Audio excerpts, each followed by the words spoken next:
Welcome to Find Your Lady Tribe. My name is Brenda. And I am Michelle. And it's our mission to build a community of lady tribes, a place to connect and grow your tribe with resources, ideas, workshops, retreats, and events. We invite you to join our inner circle and become a tribe leader. It's free! Each week, we will start a conversation about connecting within your tribe and across all of our tribes. Our goal is to create 1,000 new lady tribes in 2022. And each episode will challenge you with a call to action. The first one is to join our inner circle. Go to tinyurl.com/myladytribe. And as a gratitude gift, we will send you a downloadable copy of Chapter 1 of Lady and the Tribe, The Awakening. Yay! So please subscribe to be notified of a new episode each week. Because when three or more gather, we are tribe. Hi, everybody. Thank you for joining Find Your Lady Tribe today. We are going to have a conversation about a few things, about the ego, about our angel, yes, and about the story that we have going on in our head that's telling us what we should or shouldn't do, and what stories that we tell ourselves that kind of replay over and over and over that really aren't serving us, and how to take it to the next level and change that story. I'm not sure if you've met your own ego yet. You know that little voice in your head that tells you, oh no, don't do that. You shouldn't do that. You're not good at that. They won't like that. They don't like you. You did that wrong. You're not enough. You are not good enough. You don't deserve this. It's a cautionary voice trying to hold us back. And that is what a thought leader that I follow, Eckhart Tolle, taught me, about 10 years ago or so. I was reading his book, A New Earth. And it's not an easy read. You have to be pretty present and really taking it in. And I'm not the best reader anyway, because my mind even gets moving in different directions when I'm reading. How does that happen? I don't know, but it does. But it's not an easy read. But one night I was reading and I had this aha moment when he was talking about the ego. And I was like, oh, that voice is not me. I thought that was me. That was who I was speaking to me and giving me warnings. But it is not me. That is my ego holding me back.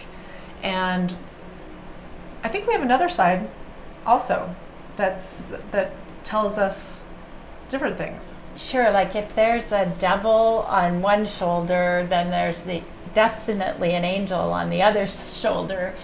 And I think that the angel on our other shoulder is likely the intuitive voice of our heart or of our soul. It's our intuition and the good voice that actually holds all of our wins and our good intentions, the good things for us. It's the voice inside of us that's definitely on our side. Yeah, I think it's the voice that knows what is to become and has the confidence in us and gives us that positive feeling of an inspirational thought or something that feels good.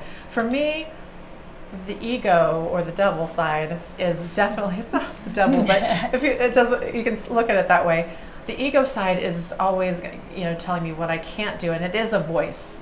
In me, I think we're probably all different of how we interpret these messages, but the ego is definitely a voice, but the intuition side is a feeling for me. Anyway. I don't have a voice that I can think of that says, go for it. you got this or whatever, but it's more of a feeling like if I did this and the expectation is exciting, and I feel that is my intuition. Oh, wow. I really like that. The idea of your intuitive self being the one that's giving you be giving you the feeling and the emotion, because it's really the feeling that we embody in ourselves that sets our intention into motion, into action at our brain level, right? So anything that we hold and we really feel is much more powerful than something that we just hear and have a decision to accept or reject. So you're probably very good at following your intuition, and actually, because it comes to you as a feeling. Well, it's a learned skill. It didn't happen overnight. Me too. Literally, that voice 10 years ago I thought was me.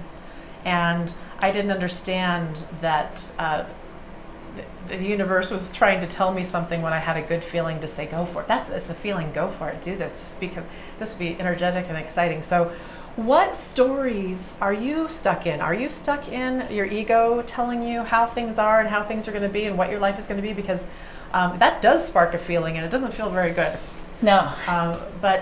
Or are you listening for being quiet enough and not letting that ego rattle away in your head, so that if you're quiet enough, you can feel and sense that intuition and get those messages? Yeah, I think that's an important story to think about. Also, not just for the story we're telling ourselves, but the story that we're putting out there and telling others. What's coming across to them? Is it a lot of ego, or is it a lot of angel? And which do you want it to be? What do you want to be projecting out there as your story? So it works both ways. Either the story we're telling ourselves and is keeping us stuck, or the thing that we might be putting out there to the rest of the world that's keeping us kind of stuck. Yeah, I think are we stuck in our head, or are we stuck in our heart, or are we living from our heart? And so if we identify those stories and we identify that ego, I think that's the first step, to say, hey, knock it off. And being aware of that voice is not you. That's the first step. But how do we change the story? How do we can train ourselves to tell a different story and to exponentially grow in the direction of our dreams. And there's lots of tools to do that, and lots of ways to be mindful. And there's some things we can physically put in front of our faces, put into our experience and into our routine that can help. It can almost play the role of the ego, the one that's just coming out that you're not asking for all the time. If you create a habit in your routine where you are put in front of you some visuals or some sounds that lead you in the right direction. So one thing that I've done that I learned a few years ago is to create a mind movie. And what is this, a mind movie? I don't get it. It's basically creating a visual representation of the things that you want in your life. And when I did it, I would go back into my photographs and I would find moments that I was super excited, happy, maybe on vacation, seeing beautiful things, beautiful places. And I would also go find things that I've never done that I want. And I would put these images together. Here's me having fun. Here's this exotic place. Here's me having fun. Here's a retreat. Here's all, these things that I want in my life, an accomplishment, whatever it might be, lining it up into a sequence of pictures that become a video. There's easy software out there that you can do this. And then you put with it a super inspiring song, something that makes you feel good. And so it's the videos add up to the length of your favorite song, and you put it all together and you listen to it and watch it daily. Ideally, right in the morning and then right at night before you go to bed. And you could just get into the feeling place of when you hit that goal, when you'll be on that vacation, when you'll be with this group of people that light you up and empower you, and you see it, feel it, and your brain starts making it happen for you, because your brain kind of, what I understand is, doesn't really know the difference between reality, what's happening in front of you, or just what you are intentionally putting in front of yourself and feeling that it's taking you to the goals that you're trying to achieve. But it's a really energetic and good feeling thing habit to put in place. Like the Hallmark commercial for your your soul. own life. That's right. That's right. And just kind of getting into that creative space where you, on a regular basis, see yourself achieving your dreams and goals. Yeah, it sounds like a way that you're actually feeding the programming to your brain in a way that it thinks is reality, and therefore it is. And it becomes reality, and it becomes believable. Yeah. That is the key piece in the whole sequence of the law of attraction, which we are going to talk about in the future. But to not only ask for what you want and then it'll happen, but to get into the process that you ask and then you believe that it's going to happen and then believe that it's happening actually. And that belief piece just exponentially increases the attraction rate, I would say. That's so great. Well, I think similar to that, if you're looking for a way to change your story or maybe accelerate the things that you want coming to you, I've used every year for the last few years a vision board. And it came to me as a tool that was introduced to me by a real expert who is wonderful at leading people and teams through the exercises, but of creating your vision board after setting your intentions for the things that you want. And I actually started to make a little formula for my vision boards every year, which were sort of affirmations, inspirations, equal intentions. And so I'd put those together. Things that were aspirational, I would put into my vision board. It might be an affirmation, a saying, or a mantra, something that I could repeat to myself over and over again throughout the years, or do it daily even. And my inspirations, things that that gave me inspiration. I would find a yoga pose that was definitely inspirational. Like it wasn't going to happen for sure otherwise. And put those things together. Even sometimes it might be an inspirational car that I might someday like to drive. And so after I put my inspirations together and I came out with my intentions, then I would put myself in the position of feeling the feels that went along with the intentions that this picture painted. And it could be any size. One year it was as small as like a greeting card. And then I got bigger dreams and bigger visions, and I put it on a bigger piece of paper, and now it's an entire poster. Something that it has so many things, and it is always amazing to me that vision board to me means visualize, that as I look at those things, I visualize everything about having or being or doing the intentions in that board, and feeling the feels all the way through. If it's a car, then it's definitely a convertible if it's a car, and I'm feeling the wind in my hair. And if it's a vacation spot, I am hearing the ocean through all of my senses. Because if it's a vacation, it's a beach.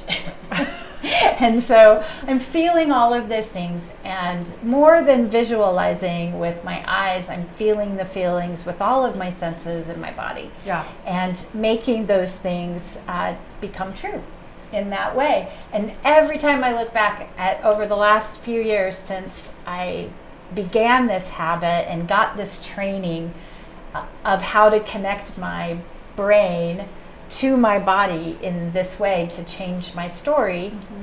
Thank you, Wendy. Since I got these tools, every year that I look back, I see that every single thing comes true. Well, maybe not the convertible, but even the convertible. Well, and it's okay to put physical things. Some people are like, oh, is that too shallow to put a diamond ring or, that car or that house? No. It's all about our journey to actualize exactly what we want, and that is why we are here. Yes. So it is okay.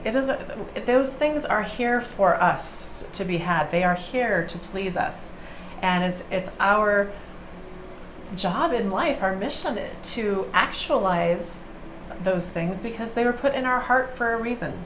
Yes. And it's all just an outward expression of how we're doing.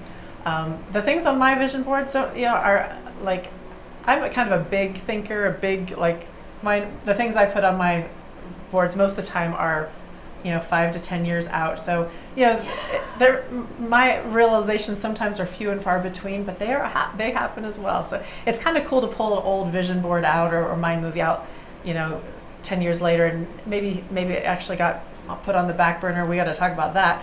And you go, oh my gosh, I did that, and I did that, and I did that, and that. Oh, this does work. It's kind of exciting. It really does. Yeah.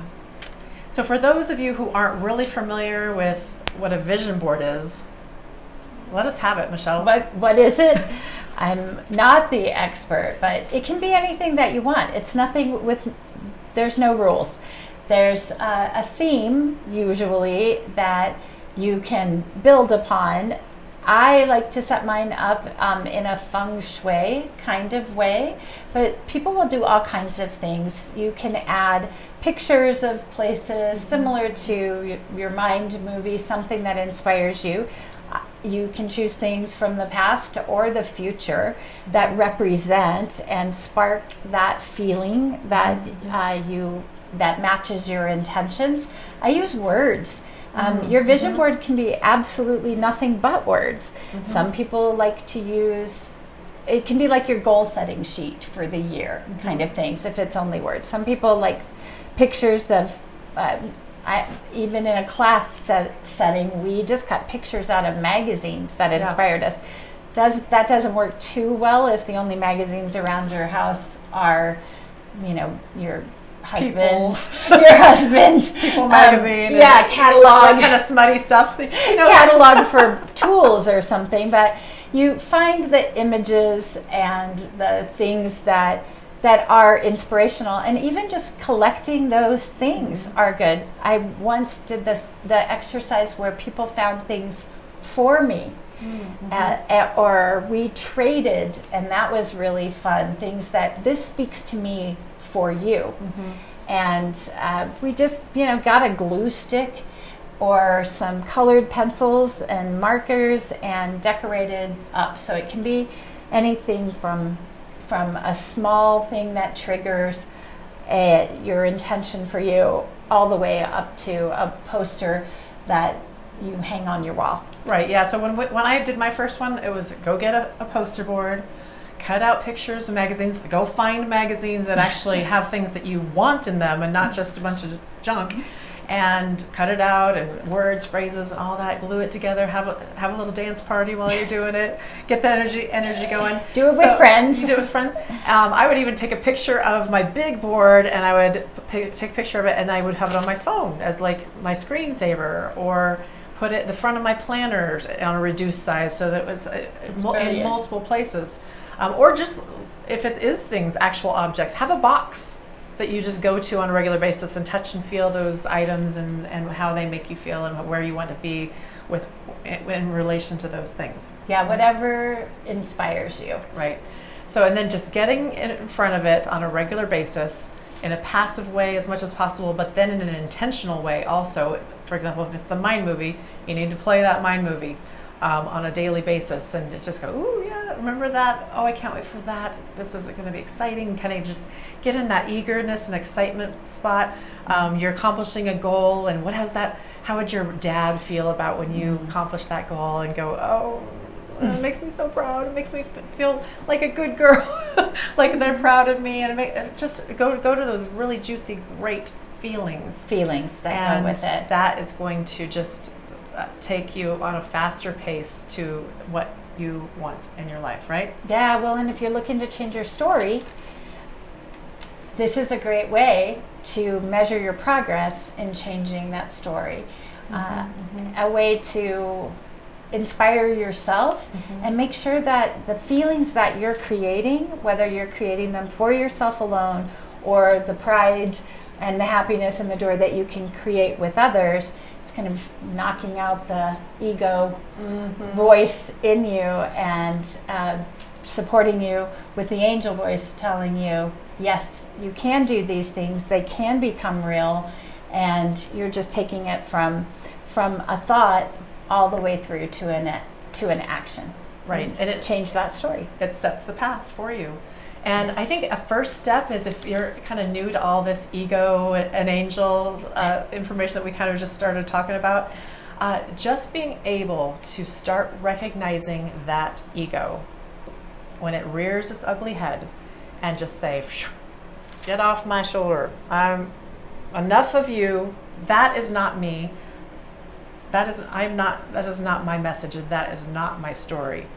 And going to that quiet place so that you can receive that inspiration from your intuition. I love that. Thank you. I love it too. Thank you. Well, gosh, I guess until next time. What are we going to talk about next time? Oh gosh, so many things. Oh, we have to talk about retreats a little bit. Yes. If you haven't joined our inner circle, please do so by going to tinyurl.com/myladytribe. Join our inner circle because we have lots of good stuff coming ahead. Opportunities to connect in person and virtually, where we can just expand this conversation. Bring your tribe along, get your tribe on board into our inner circle. And if you're just finding tribe, we're going to help you make those connections. So we would love to see more of you on our Facebook group page, Lady in the Tribe Inner Circle.